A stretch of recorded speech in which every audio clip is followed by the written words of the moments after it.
Welcome to the Quantum Empath. My name is Kelly Michelle, and I am going to talk to you about the 25 things that I did to change my life.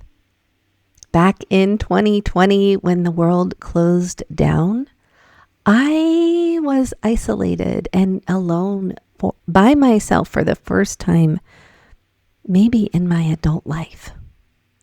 So I went within. I didn't have a choice. And one of the first things that I did was I started going on long walks outside in nature, just wandering around and collecting heart rocks and looking for butterflies and picking up pieces of wood and just being outside. I could not sit in my four walls every day, all day. So that was one of the first things I did. And because I was out walking every day, I would listen to affirmations. I was listening to podcasts. I was learning. I was growing. I was expanding my mind. So once I realized, oh, dang, self-love is really important. I had for years, my entire life, up until a few years ago, I would consider myself somebody who was a words of affirmation. I was very much somebody who I liked outside validation. Please tell me I'm pretty. Please tell me I'm a good mom. Please tell me I'm a good friend. Please tell me I'm a good daughter. Please tell me I look cute. I outsourced it all to everyone else. And if they didn't say anything, then I would think there was something wrong with me. That's the kind of empath I was. I was an absorbent empath who was pouring from an empty cup. So I started brainwashing myself. I started listening to things about, I'm sexy, I am beautiful, I am amazing. I started brainwashing the heck out of myself, you guys. More on that later. But self-love, okay? I stopped trying to control everyone and life. I quit trying to tell my kids how to act. I quit trying to tell them how they should eat. I quit trying to tell people what they should do. I quit trying to be such an OCD neatnik. My house, I think because I grew up in such a kind of filthy house, and it was just a lot of boys and dogs, and it was dirty and messy. Let's call it messy. It wasn't like a hoarder house, but it was messy. And so when I moved out, I went into the Air Force, and that was like super tidy. You have to be super tidy to be in the Air Force. And then I was in base housing, and I had to keep that really clean. And then I just had OCD to the point where I remember when I was living with my ex-husband, and we were just purchasing a house together at the time. And he's like, can we have the house a little messy? Does it have to look perfect like a showroom? And I was like, yeah, it does. But, I had to have kids first. And then I still wanted a showroom house with kids, which leads to a lot of anxiety and beating myself up that I probably didn't need to do for the 13, 14 years that I tried to control that. Okay. So stop controlling what other people do. You can't. I started tuning into my own truths. What feels good for me? Do I feel like cleaning, or was it the ability to help others live peacefully? Oh, well, I love helping people. I do.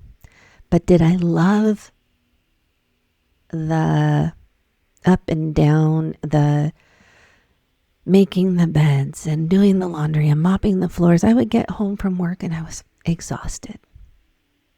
I would only really clean 1 or 2 houses a day, but it's hard work, especially if you're thorough like me.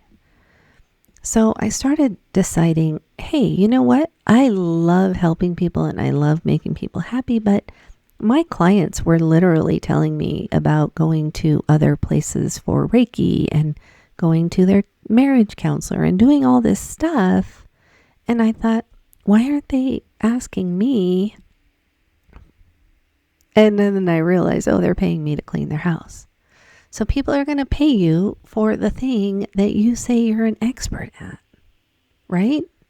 And so that's a side note. I would say I had to decide that the people that were meant to come with me on this next chapter might not be the same people that I was working for. And I had to be okay with that. I had to be okay with the fact that this was something that they may or may not join me on. No harm, no foul. So I got really clear about what I wanted my days to feel like. Then I decided I needed to tune into my guides. I met my higher self and my guides, and I started interacting with them through the use of a pendulum, which is my next point, because this I used to think was evil. And I'm holding up a pendulum for the people that are listening. And I used to think it was evil. And I had somebody who said, hey, have you ever heard of this or tried one of these? And I was like, I don't even know what it is, but I think it's evil. And she's like, well, you might want to look into it. And so my first pendulum was a crystal rock with dental floss, because it was during COVID. I really couldn't go shopping. So I started learning how to use a pendulum and tuning into my guides. And then that escalated into learning how to use charts. And then that escalated into how I do my work for my clients, the deep, deep intuitive work that I do. The next, number 7, is affirmations and subliminals. I was brainwashing the heck out of myself. I was doing it on hikes. I was doing it all day while I was cleaning. I was listening to subliminals at night while I was sleeping. I was seriously trying to reprogram my brain. And I'm just going to take a little sidetrack and take you on a visual, because if I had to do it all over again, I would move the affirmations and subliminals down the road a little bit and suggest that first you clean out the cup, the vessel, do your detoxing, do your removing your emotional blocks, removing the trap stuff in your energy field. Because just like if you were wanting to make a cup of tea, you would want fresh water in your cup. And a lot of people like me, I was trying to put a tea bag into my cup of coffee. And so in hindsight, yeah, I would do removing all the stuff first and then reprogramming. I think that might shorten it, because now I'm totally reprogramming with fresh water. Okay, number 8, treat everything like magic. Ooh, this one was fun. I used to get, well, I still do, green lights, parking spots, rainbows, a dime on the ground. I would stop and say, oh, thank you. Thank you for the green light. Thank you for the dime. Thank you for that rainbow. Thank you for the time to go hike with my friend. Thank you, thank you, thank you. And that's that gratitude piece, right? But I think a lot of us, we get all these synchronicities in our life, and then we just keep on keeping on, and we aren't stopping to thank anyone for the messages that they're trying to send us. And so when you're keeping your life magical and thanking your guides, it's kind of like it gives them excitement. They get to be like, oh, they got it, they got it, they got it. So I like to give them gratitude every time they send a miracle, small or big, my way. Life scripting, number 9. Life scripting. Write it down. Get really clear on what your vision is for your life. And when I say that, I'm saying really clear. And so much that when I do my sound healings with my clients, I like to walk them through their ideal day. I like for people to imagine what it's like when you get out of bed in the morning. What's the view? What does it smell like? Who are you with? Are you by yourself? Are you at the beach? Where are you? What's the house like? Are you in the mountains? Is it snowy? Get real clear on those types of things, because then that's how you reverse engineer it.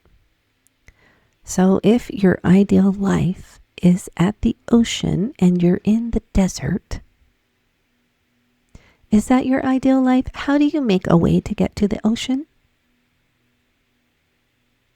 So we have to reverse engineer it. If somebody offers you a job in Ohio, but you want to be next to the ocean, you really need to check with yourself. Is that toward your goal or not? So, life scripting. It's a way to get really, really clear on the things you want in your life. And then let God, source, universe sort out the details. You got to listen. Okay. Number 10, outside time. Meditation, exercise, grounding, sun gazing. All of us are natural human beings. We exist here on this earth just like all the other organisms. And we need to interact with the earth. We have ions to exchange with the earth. We have the sun bringing us light codes. We have exercise that moves our lymph and helps us stay pliable and flexible and get our blood flowing. It doesn't have to be miserable. You can exercise and have it be enjoyable. So go outside.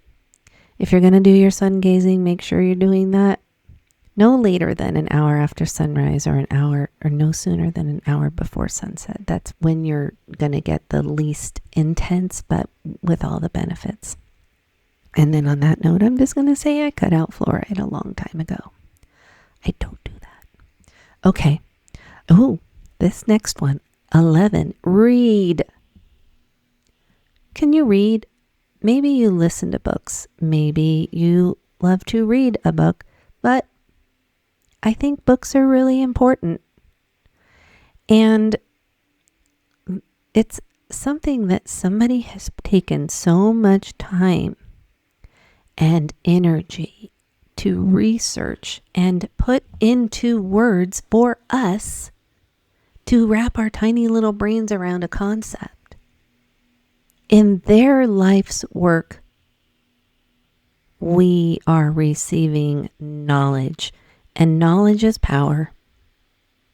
Whether you're watching, you're listening, you're reading, I don't watch a lot of nonsense. I watch documentaries. I use discernment. That's the next one. Number 12 is discernment. Not all is as it seems. It says talk about being paid for. I need to talk about that because I have been going through my accounts on my social media, and I went in with my pendulum and I said, show me any disruptive elements.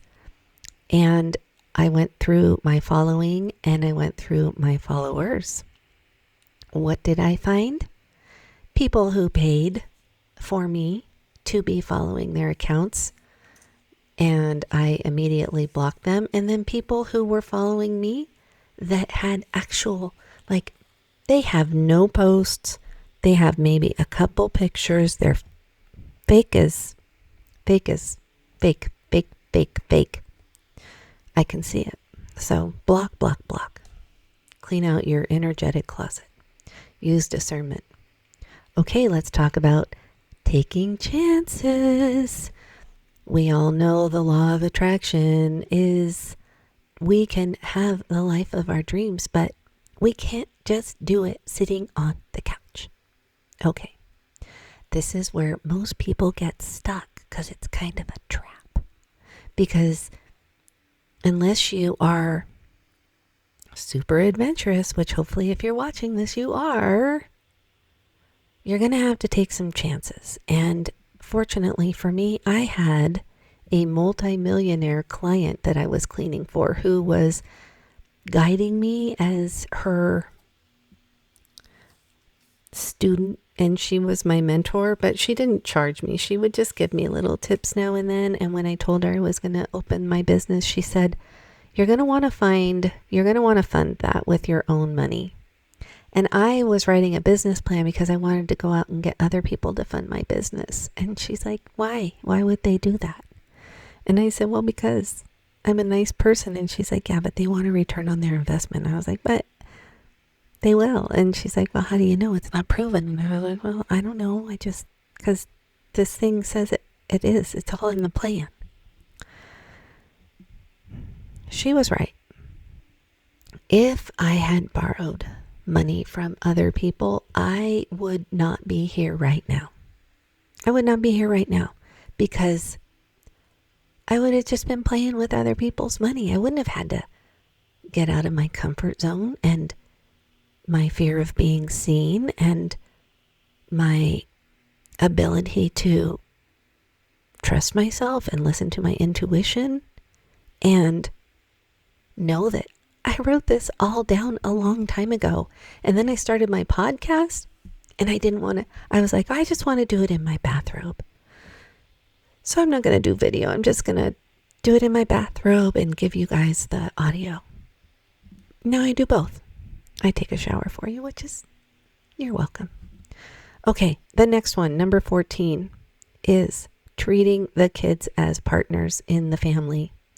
I have 2 teenage boys and they are awesome.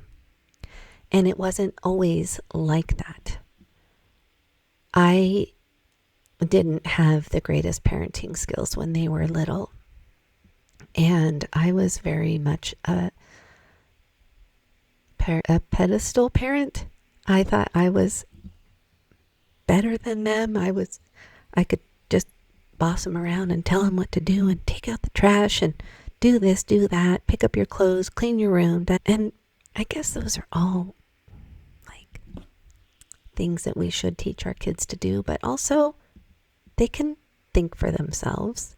If they want to be in a messy room, can't they be in a messy room? I mean, is that my problem? And that's back to that whole control thing. I make my bed every day, but I do not tell my kids to make their bed. If they want to make their bed, yay, for them. If they want to sleep with the things all disarray, okay, that's fine too. It's not for me.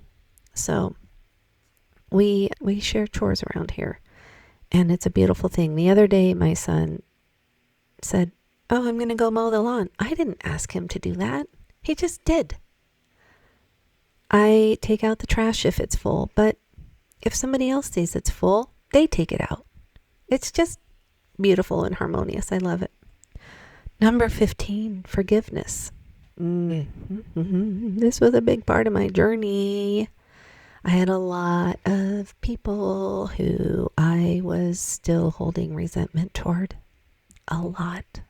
The list was long.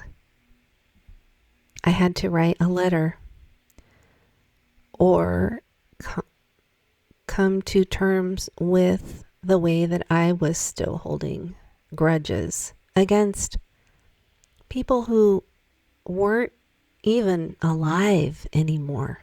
My dad was a big one. My first husband was a big one. My mom is a big one. My stepdad, who had crossed over already.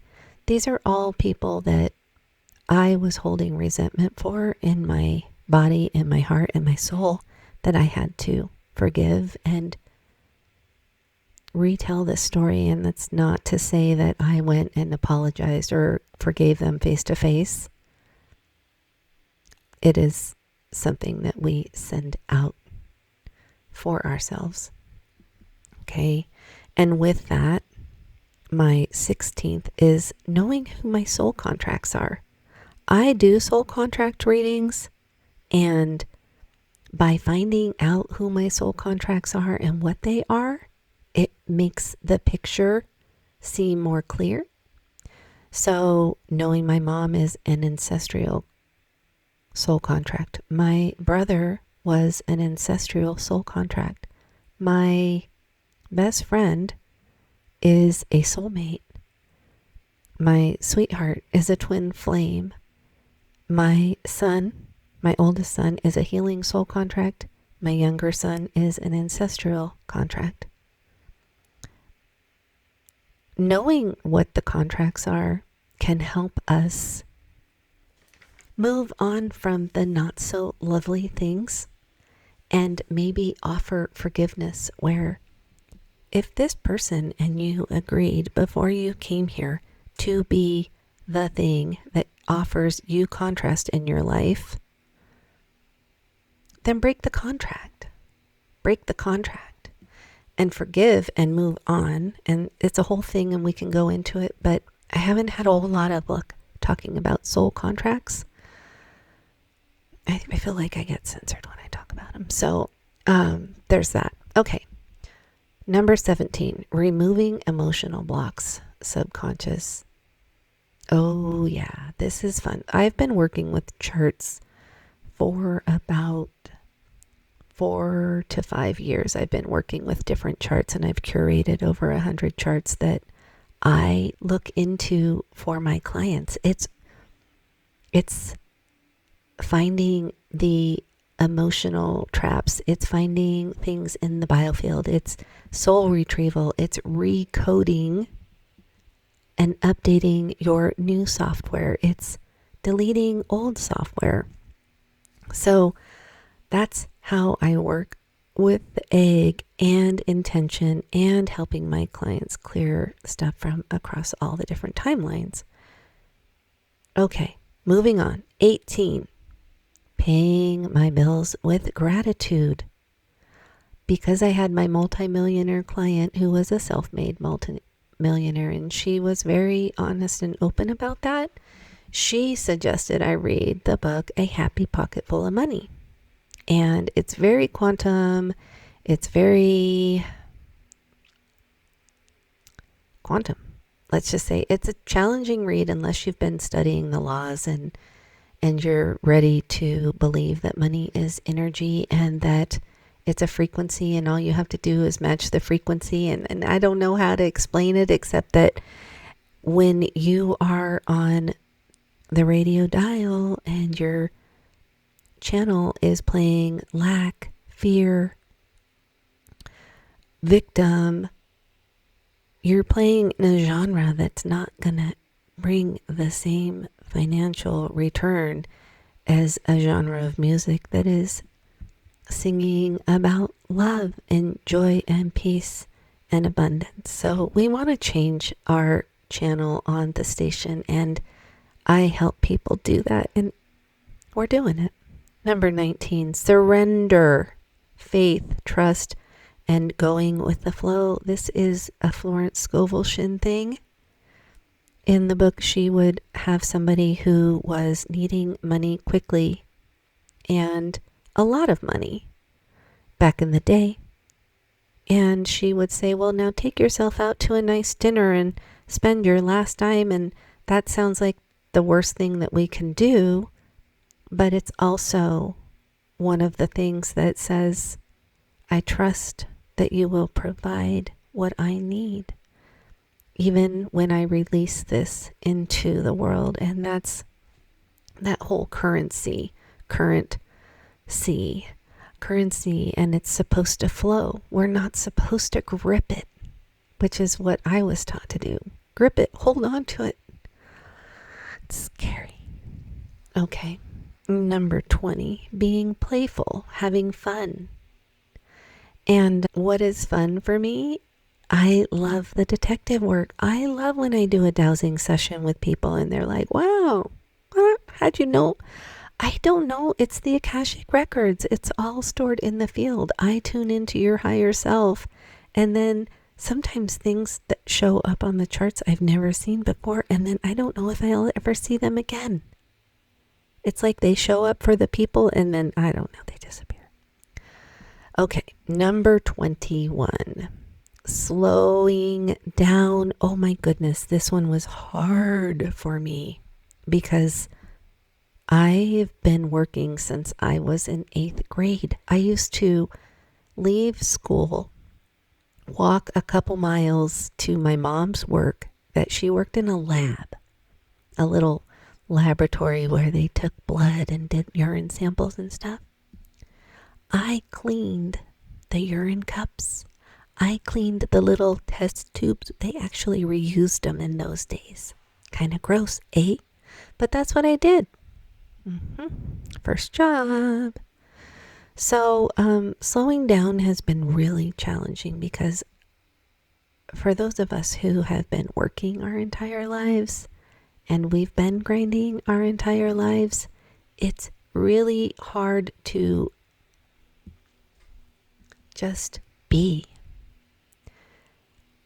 I feel like I should do this, I should do that, I should mop my floors, I should vacuum my houses, I should put out a video, I should do this, I should do that, I should go get a job. That's what I should do. And Spirit's like, girl, have you not learned anything? Do you know who you are? Yeah, I do. Which brings me to the next point, 22. What is your blueprint? If you aren't working with human design or gene keys or astrology or numerology and you don't know your blueprint, how will you know what you are operating? If you know your human design, I'm a manifesting generator, I'm multifaceted, I don't stay in a lane. Some people are projectors, some people are manifestors. Gene keys. I don't understand gene keys, but you know what? I went on to genekeys.com and I got a free report. And it will explain it to you. Numerology. I'm a life path 6, master 33. So I feel like I'm on the right path. My astrology chart is I'm a Cancer, I'm a healer, I'm a way shower, I'm a guide, I'm a wisdom keeper. It's all part of my blueprint. And so for me to think that I'm going to have to give this up, I might have to shift, but I will always be part of this, of helping people live their slower life. Because, I don't want to grind. No, thank you. We have people who are grinding and they're amazing and they're in their 20s and 30s and 40s. But I feel like I'm ready for my soft era. Someone said it the other day and they said we front loaded our experiences early on. We signed up for the early traumas and childhood craziness and relationship issues. And I don't know. I'm just, rambling. Okay, number 23. I have the algorithm. I love my algorithm, and hopefully you are finding this because you love your algorithm. The algorithm is a cheat code. It's so advanced to tell you exactly what you need, exactly when you need to hear it, because there are a bunch of creators out there who are bringing divine messages through source consciousness and posting them on YouTube and TikTok and Instagram. And if you're seeing it, that's a message for you. And when you jump timelines, you might get all new conscious creators in your feed, but you have to pay attention. Okay. Moving on, we're getting close to the end. Getting over judgment from other people. Ooh, this one was hard. This one was hard for me because I am very much, I don't want to piss anybody off. I don't want to offend people. I like people to like me. But I'm at the point where I think, okay, you're not paying my bills. And if you don't understand what I'm talking about, you just haven't read the same books as me. You haven't gone through the trial and errors to see how this really works. You might know of God, but do you truly know God? Do you talk to God? Does God talk to you? That's what I feel tapped into the divine source. And I don't say that from a place of ego. I say that from a place of somebody who has met their crystalline body and cleared out so much of the density that I stand here a clear channel. Well, I sit here a clear channel. But judgment that comes from outside, yeah, you can't let that bother you. And if it does, there's work to do around that. And then the last one I have to offer is experiment with it. Experiment with it. You can't hurt anybody if you say thank you when you get a green light. It's not going to hurt anybody to say, hey, show me the close-up parking spot. And then when you get it, say thank you. That was awesome. I love the way you did that. Or when I turn on my YouTube and I say, Spirit, do you have a message for me? And I turn on a message. And it is exactly what I need to hear. So experiment with it. Those are all pieces of the puzzle that I have done. Do I have it all figured out? No. I'm trying, but that's another thing. Florence Scovel Shinn wrote, your word is your wand. And how many of us are saying things to ourselves in the quiet moments, in times where nobody is cheering us on? Are you beating yourself up? Are you telling yourself it's impossible, you'll never get there? Or are you cheering yourself on? Because I can tell you, when you're doing the work on the inside, nobody is going to be celebrating you the way that you're going to need to celebrate yourself. So those are the things that I've learned in terms of gamifying my life. This is just starting, actually. Let's just say it's starting. This is just the beginning. I'm up to 51 followers, you guys. If you're following me, thank you.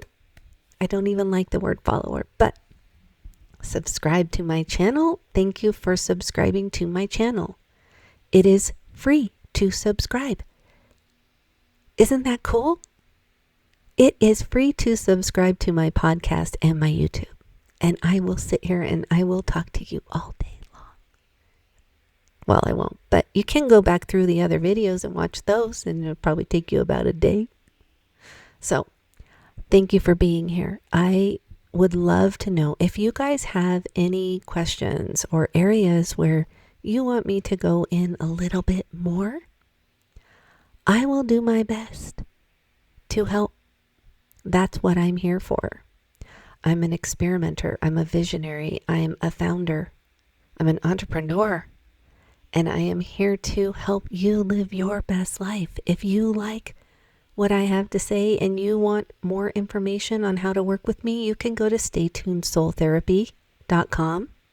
That's my business, my mentorship, my harmonic egg, my subconscious work, my soul contract work. That's all there. Stay tuned, soultherapy.com. Thank you guys so much for being here.